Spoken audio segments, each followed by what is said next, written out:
ಹೆಚ್ಚಿನ ಜನರು ಹಣ ಕಳೆದುಕೊಳ್ಳೋದು ಮಾರುಕಟ್ಟೆ ಕುಸಿತದಿಂದ ಅಲ್ಲ, ಭಯದಿಂದ ತೆಗೆದುಕೊಳ್ಳುವ ತಪ್ಪು ನಿರ್ಧಾರಗಳಿಂದ. ನಾವೆಲ್ಲರೂ ಹೂಡಿಕೆ ಮಾಡ್ತೀವಿ ಹಣವನ್ನು ಹೆಚ್ಚಿಸೋದಕ್ಕೆ, ಆದರೆ ಬಹಳಷ್ಟು ಜನರು ಹಣ ಕಳೆದುಕೊಳ್ಳೋದು ಮಾರುಕಟ್ಟೆ ಕಾರಣದಿಂದ ಅಲ್ಲ, ನಮ್ಮ ಭಾವನೆಗಳಿಂದ. ಮಾರುಕಟ್ಟೆ ಏರಿದಾಗ ಎಲ್ಲರಿಗೂ ಖುಷಿಯಾಗುತ್ತದೆ, ವಿಶ್ವಾಸವೂ ಜಾಸ್ತಿ ಇರುತ್ತದೆ. ಆದರೆ ಮಾರುಕಟ್ಟೆ ಇಳಿದ ತಕ್ಷಣ ಭಯ ಶುರುವಾಗುತ್ತದೆ. SIPಗಳನ್ನು ನಿಲ್ಲಿಸುತ್ತಾರೆ, ಹೂಡಿಕೆಗಳನ್ನು ಮಾರುತ್ತಾರೆ. ಸರಿಯಾದ ಸಮಯ ಬಂದ ಮೇಲೆ ಮತ್ತೆ ಮಾರುಕಟ್ಟೆಗೆ ಬರ್ತೀವಿ ಅಂತ ಕಾಯ್ತಾ ಇರ್ತಾರೆ. ಸತ್ಯ ಏನು ಅಂದರೆ, ಮಾರುಕಟ್ಟೆ ಇಳಿಯುವುದು ಸಹಜ, ಭಯವೇ ದೊಡ್ಡ ಶತ್ರು.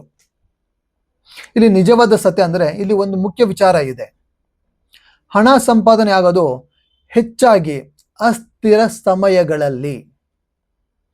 ಮಾರುಕಟ್ಟೆ ಕುಸಿತ ನಿಮ್ಮ ಸಂಪತ್ತನ್ನು ನಾಶ ಮಾಡೋದಿಲ್ಲ, ತಪ್ಪು ನಿರ್ಧಾರಗಳೇ ನಾಶ ಮಾಡುತ್ತವೆ.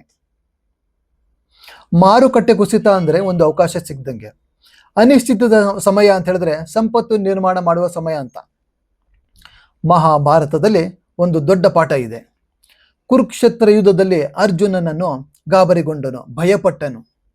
ಆ ಸಮಯದಲ್ಲಿ ಶ್ರೀಕೃಷ್ಣನು ಅವನಿಗೆ ದಾರಿ ತೋರಿಸಿದನು, ಸ್ಪಷ್ಟತೆ ಕೊಟ್ಟನು. ಅದೇ ರೀತಿ ಮಾರುಕಟ್ಟೆ ಕುಸಿತಗಳು ಹೂಡಿಕೆದಾರರಿಗೆ ಕುರುಕ್ಷೇತ್ರ ಕ್ಷಣಗಳಿದ್ದಂಗೆ. ಪ್ರಶ್ನೆ ಏನು ಅಂದರೆ, ಮಾರುಕಟ್ಟೆ ಇಳಿಯುತ್ತದಾ ಇಲ್ಲವಾ ಅಲ್ಲ, ಅದು ಇಳಿದಾಗ ನಾವು ಹೇಗೆ ಪ್ರತಿಕ್ರಿಯಿಸುತ್ತೇವೆ ಎಂಬುದು ನಿರ್ಧಾರಗೊಳ್ಳುತ್ತದೆ. ಯಶಸ್ವಿ ಹೂಡಿಕೆದಾರರ ರಹಸ್ಯ.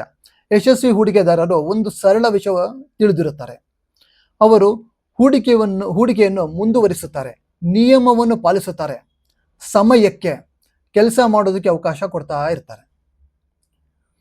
ಯಶಸ್ವಿ ಹೂಡಿಕೆ ಅಂದರೆ ಮಾರುಕಟ್ಟೆ ಕುಸಿತ ನಿಲ್ಲಿಸುವುದಲ್ಲ, ಕುಸಿತದ ನಡುವೆಯೂ ಹೂಡಿಕೆಯನ್ನು ಮುಂದುವರಿಸುವುದು.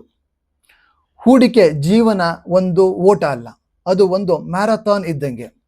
ಸಹನೆಯಿಂದ ಇರಿ, ನಿಯಮ ಪಾಲಿಸಿರಿ, ಸಂಪತ್ತನ್ನು ಸಮಯದ ಜೊತೆ ಬರುತ್ತದೆ. ಧನ್ಯವಾದಗಳು.